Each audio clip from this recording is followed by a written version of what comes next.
Hey everyone, welcome back to my channel and another episode of the Never Seen It series where I give you my opinion about movies that I've never seen before in my entire life. I always start with the best of the batch and end with the worst. Everything else falls in between. And if you are not yet subscribed to my channel, I'm almost at 6K subscribers. So if you absolutely love and adore physical media content, then hit the red subscribe down below as well as the like button, but most importantly, that notification bell so you don't miss anything in the future. We have a lot of fun on this channel, so please join in. All right, so let's start with the best. What was the best? What entertained me the most this batch? It was Alligator. Alligator! First off, this is a fantastic 4K transfer. If you have not seen it, it's absolutely incredible. The picture is perfectly crystal clear. And on top of that, it's an enjoyable movie. The entire family watched this together and we all agreed it was highly entertaining.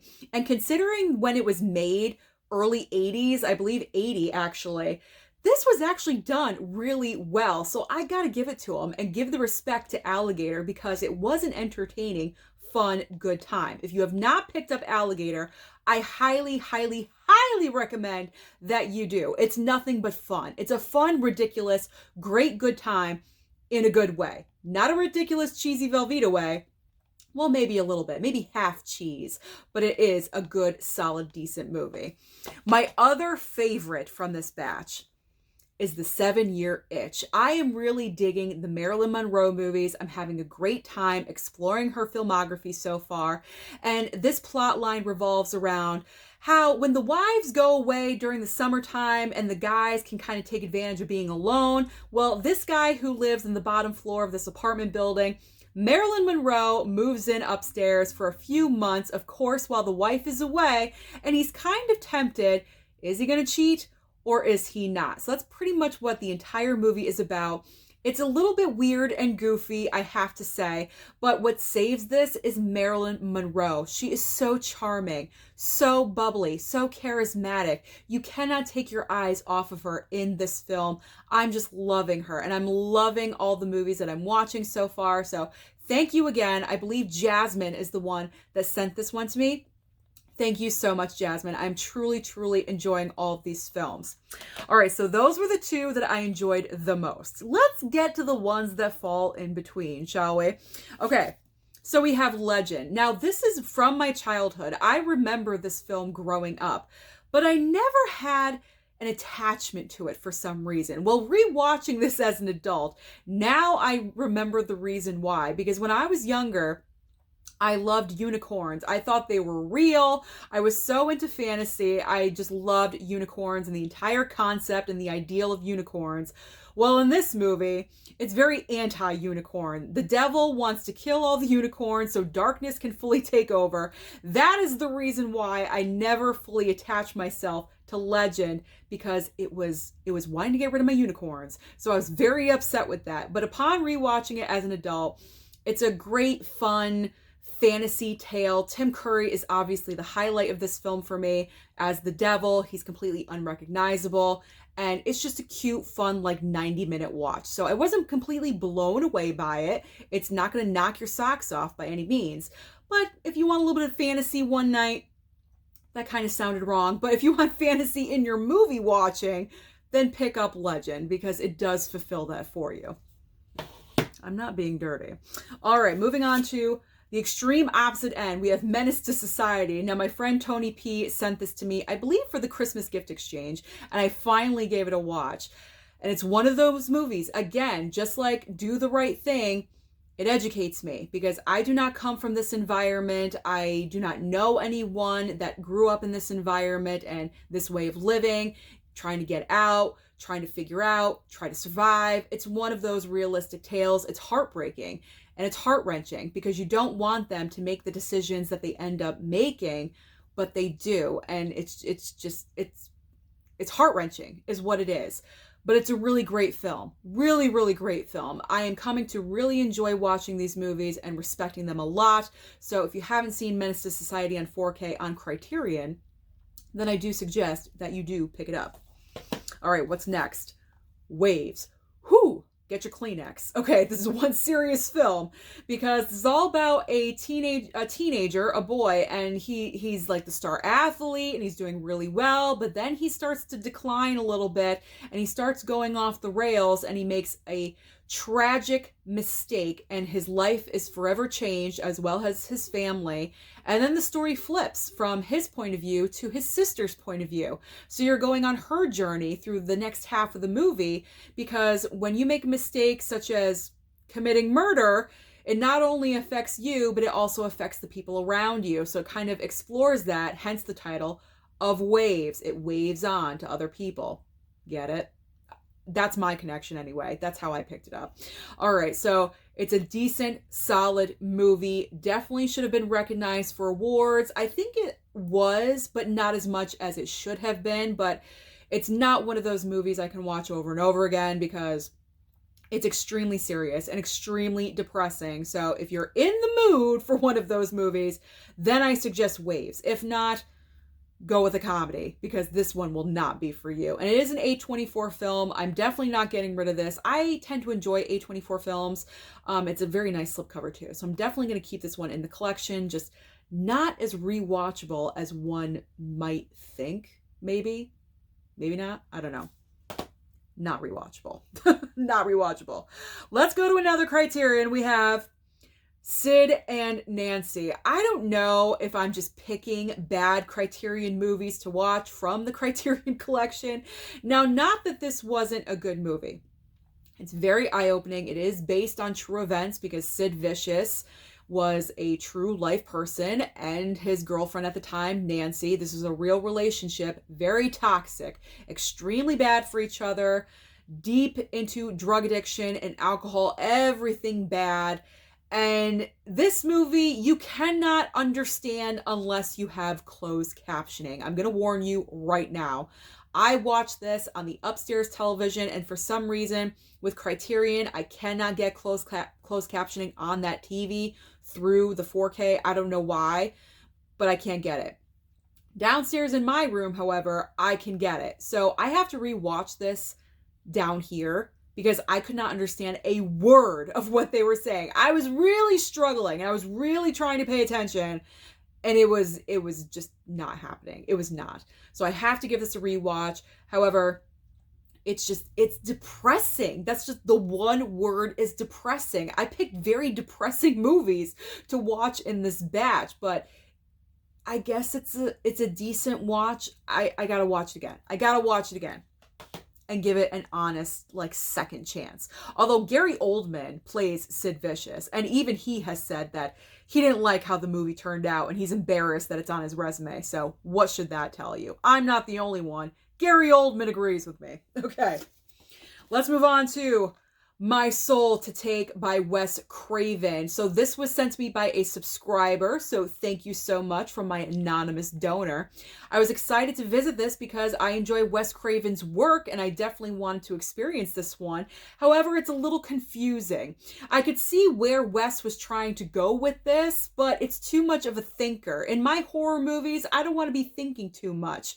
As the movie went on, I was getting used to, okay, I could follow where we're going with this. Okay, but when this movie first started, you had to put your thinking cap on. So there is that factor, just to warn you if you have not seen this film. But overall, it's a decent horror movie. It's a quick watch, so I enjoyed it. It wasn't bad. It wasn't horrible. All right. Sleepwalkers. Cheesy Velveeta goodness. This was the exact same experience that I had watching about 20 years ago, more than 20 years, maybe 30 years ago, long time since I have seen this, and it still holds up as cheesy Velveeta goodness. This is not a good movie. It's not a good movie. Even though it was written by Stephen King, this movie is corny. It is so corny. It's not scary at all whatsoever. It's cats. It's all about cats. That's it. But the slipcover is absolutely amazing. It's one of the top ones in my collection. So, I mean, whatever. You're going to have movies like this where you know they're bad, but to you they're good, and they're just, you're attached to them. This is how I feel about Sleepwalkers. So this was fun to revisit, and it gave me the same exact feeling that it did, what, 35 years ago? 30 years ago, I think. Long time. Okay, so one of the collections that I committed myself to, because I'm trying to get through my collections, that I finally got through was Chucky, the Child's Play collection. Finally, I've been working through this. It feels like months now. I've been trying to get through this. So, okay. 1 is good. I like 2 the best. 2 is my favorite out of this series. 3, kind of boring. I was in and out of sleep just a little bit. Bride and Seed are horrible. They're absolutely the worst of this entire franchise because it takes the horror element out of the movies and it interjects comedy where it should not be. And those films are absolutely ridiculous. Seed is the worst out of this entire run. Seed is awful. It's totally ridiculous. They're trying to reform themselves not to be killers. What are you doing? That's what Chucky is. He's a freaking killer. Why are we trying to reform? Just because you have a kid, which is completely ridiculous concept. Oh, Seed. I hate Seed. So then we get back on track with Curse and also finally with Cult.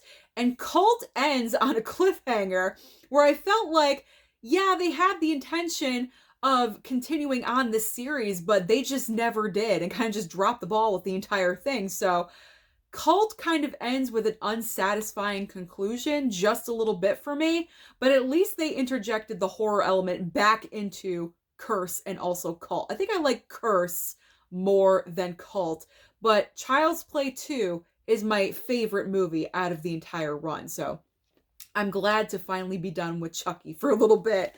We can finally put Chucky to bed because I am done with him. All right, let's quickly finish off this stack. Monsters Ball. This is what Halle Berry won her Oscar for. And I have to ask the question, why?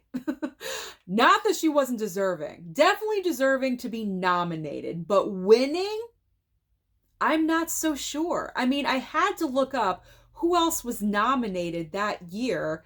You had Nicole Kidman for Moulin Rouge.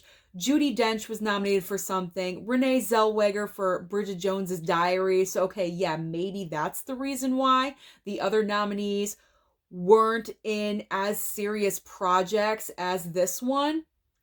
But this winning performance, I don't know.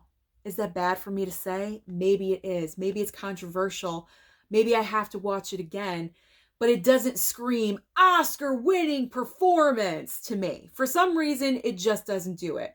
It is a very serious movie with very serious intentions and a very serious sex scene. Very serious, very graphic. However, I can understand why it's like that, because you have 2 people that both have tragedies in their lives and they've reached that point where they just need someone. They need someone, they need to feel loved, and they need to feel something. So I get it. But that was kind of shocking. Kind of eye-opening, as you can see. Shocking and out of I can't even talk right now, but it was okay.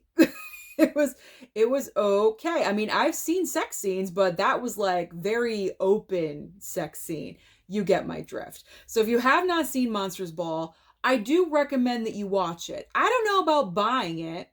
Maybe stream it if you can somewhere, but it's not one of those movies, again, that you could rewatch over and over. It takes a toll on your emotions. You need a little bit of space in between watches, but it wasn't bad. It was decent. It was solid. It's one of those I do have to rewatch and give it another chance. All right. The King's Speech. I had a preconceived notion of this movie for some reason. I thought it was going to be long and boring and not entertaining, and I couldn't have been more wrong.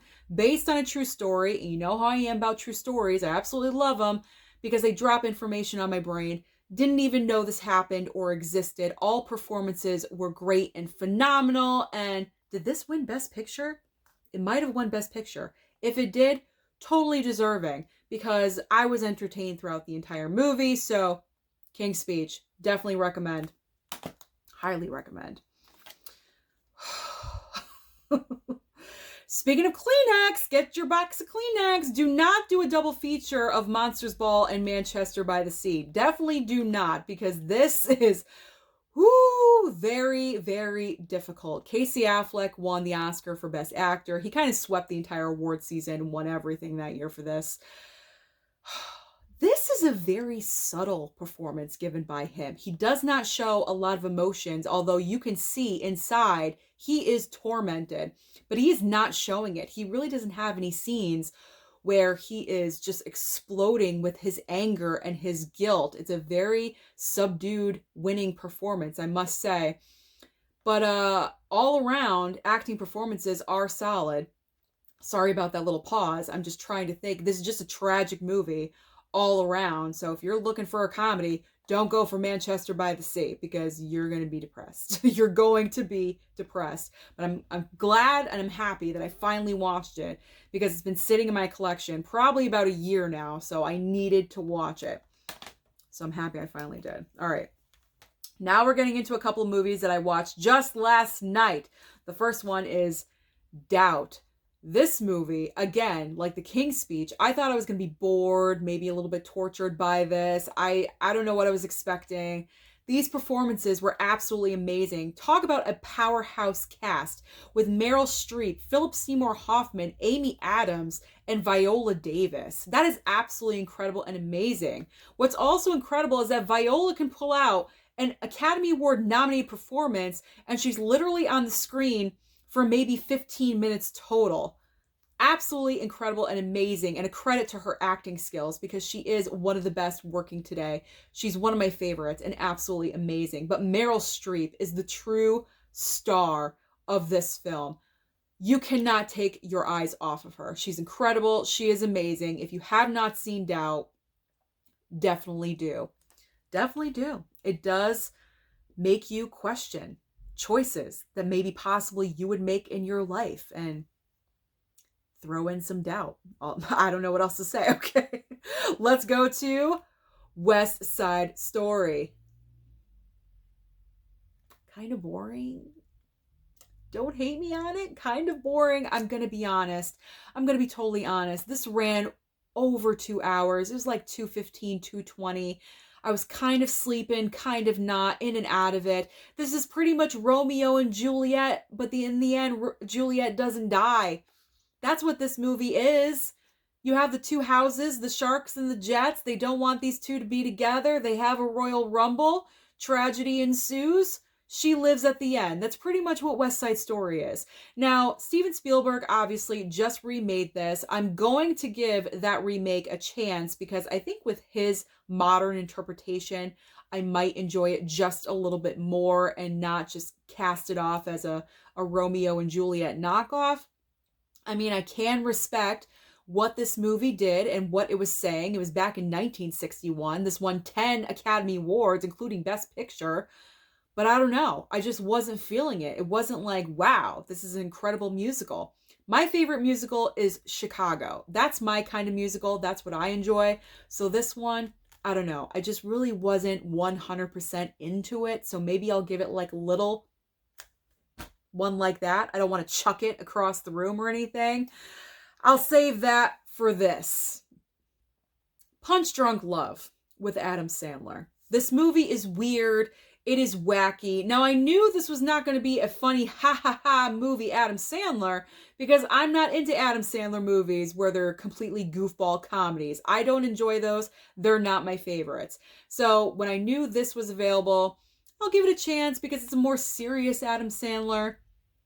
But this was just confusing, boring, waste of my time. The ending left you scratching your head like, this is how it ends. And that's actually what Mama Blu-ray and I said to each other. We watched this together, and when it ended, she looked at me and she's like, that's it? I'm like, yeah, I guess so. This makes me think, why am I picking the bad criterions? I feel like every single criterion I've been watching lately is just not satisfying. Like, I'm not totally thrilled with them. Maybe I should stop buying criterions. I don't know. But because of those reasons, I wasn't that thrilled. Punch Drunk Love,